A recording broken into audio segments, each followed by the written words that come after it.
So this is the big deal right here. It's the Trump boat parade on Canandaigua Lake. It's supposed to have a great turnout, great weather. All about supporting our President Trump and back the blue. This is things are going great.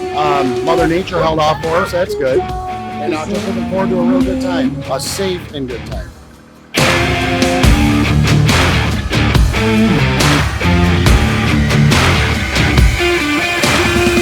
I love the Women's for Trump, all the support. This is great. Fantastic. Nice job.